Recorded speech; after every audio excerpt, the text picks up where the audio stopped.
اور میں بار بار یہ گفتگو کر چکا ہوں قرآن و حدیث کے اشاروں کی روشنی میں کہ بڑے بڑے امتحان دنیا کے 2 ملکوں میں ہوں گے، 2 علاقوں میں ہوں گے، 2 ریجنز میں ہوں گے، 2 خطوں میں ہوں گے۔ کوئی بات چھپائی نہیں گئی ہے۔ اللہ کے رسول صلی اللہ علیہ وسلم نے ایک بات بھی چھپائی نہیں ہے۔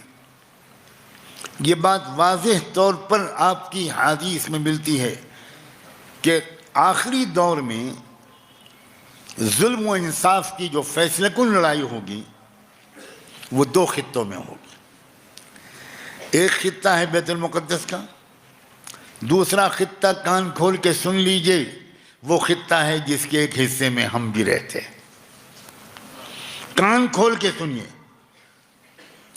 آج ہم دنیا کی خبریں سن رہے ہیں، آنے والے زمانے میں دنیا ہماری خبریں سنے گی۔ آج فلسطین میں اجتماعی قبریں بنانی پڑ رہی ہیں۔ تیار رہیے اس دن کے لیے جب ہمارے ملک میں اجتماعی قبریں بنانی پڑے گی۔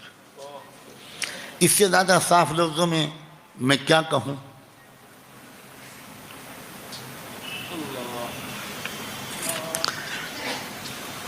جو قوم اپنے وقت کو ضائع کرتی ہے، سن لیجئے کان کھول کے، جو اپنی مال کو، اللہ کے دیے ہوئے پیسوں کو زیادہ تر ضائع کرتی ہے، جہاں زیادہ خرچ کرنا چاہیے وہاں بہت کم خرچ کرتی ہے، جہاں بہت کم خرچ کرنا چاہیے وہاں بہت زیادہ خرچ کرتی ہے،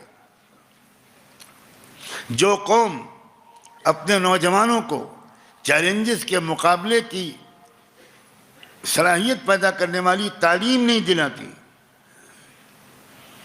فرار اختیار کرنے والی تعلیم دلاتی ہے، وہ قوم تو تباہ و برباد ہو کر رہے گی۔